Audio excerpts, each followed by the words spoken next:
আমাদের কিছু সংখ্যক লোক বসবাস করে। তো তাদের একটা দীর্ঘদিনের সবারই একটা ইচ্ছা ছিল যে এই রাস্তাটা আছে না, দীর্ঘদিন ধরে অনেক বয়স্ক মানুষ আছে, চলাফেরা করতে কষ্ট হইতো। তো তারা আমাদের বিজেপি সরকার 18 সময় আবদার করছিল যে এই রাস্তাটা যাতে কয়া দেয় সরকারের বিজেপি সরকার আসার পর। তো আমরা এটা কাজটা কিছুদিন পর এটা বাইরেছে, রাস্তাটা সুন্দর মতো করা হইতেছে। কিন্তু কিছু কিছু দুষ্কৃতির কারণে আমরা এই রাস্তাটা ঠিকভাবে হইতেছে না। কেন হইতেছে না? প্রথমত যখন লেবার কাজ করতে আসে তখন তাদের বাধাপ্রাপ্ত হয়, তারপরে তাদের বাড়িতে পাঠানো হয়, তাদের কি সমস্যা আছে, তারা এখানে কাজ করতে পারবে না, মানে বিভিন্ন ধরনের লেবারকে হেনস্থা করছে। তো তারা কি করে, তারা তো আর আমরা তো আর এখানে সবসময় সরাসরি থাকতে পারি না সারাদিন। তো তারা কি করে, তাদের জন্য এই উল্টাপাল্টা কথা বলে তারা চলে যায়। তো কালকে আমাদের এই রাস্তাটা গাঁথনি করা হয়েছে। গাঁথনি করার পর রাত্রেবেলা তো আমরা দেখি না, রাত্রেবেলা তো আমরা আর স্পটে থাকি না। তো সকালবেলা যখন লেবার আসছে এসে থেকে কিন্তু গাঁথনিগুলি ভাঙা, এরকমভাবে ভাঙা।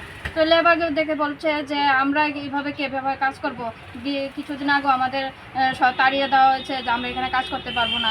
আমরা তো কাজগুলোই আমরা করতে এসেছি না। তো উন্নয়নমূলক কাজগুলি সরকার থেকে যে উন্নয়নমূলক কাজগুলি করছে সেইগুলি যদি বাধাপ্রাপ্ত করে কিছু কিছু দুষ্কৃতী মানুষরা, তাহলে সরকার কীভাবে সরকার কাদের জন্য কাজ করবে? তো সরকারকে তো কাজের সুযোগ দিতে হবে। এমনিতে ঘরে বসলে সরকার করে না করলে তো হয় না। কিন্তু যখন সরকার একটা জিনিস উন্নয়নমূলক কাজ আনে তখন কিছু কিছু দুষ্কৃতিকারীরা সেইগুলি জিনিসের উপর ভাঙচুর করে, সেইটি নষ্ট করে।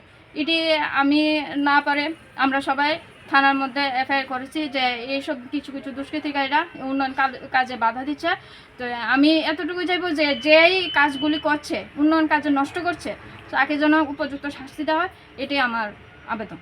ধলেশ্বর জেলাসুম রোড, এখানে আমরা এই রুটটা তো একটি বলি আমরা জুসনা অ্যাপার্টমেন্ট অপোজিট সাইড বলি আর ঘটনা। তার আগে কিন্তু এটা কয়ে গেছে, এটা ঠিক আছে। কালকে রাত্রে এই ঘটনাটা করছে। আমরা তো 8টা সাড়ে 8টার মধ্যে ঘুমাই গেছি। আমার ছেলেও বাড়িতে আসে না, বাইক উঠাইতে পারে না, সে থাকে তার শ্বশুর বাড়ি, বাইক নিয়ে আসতে পারে না।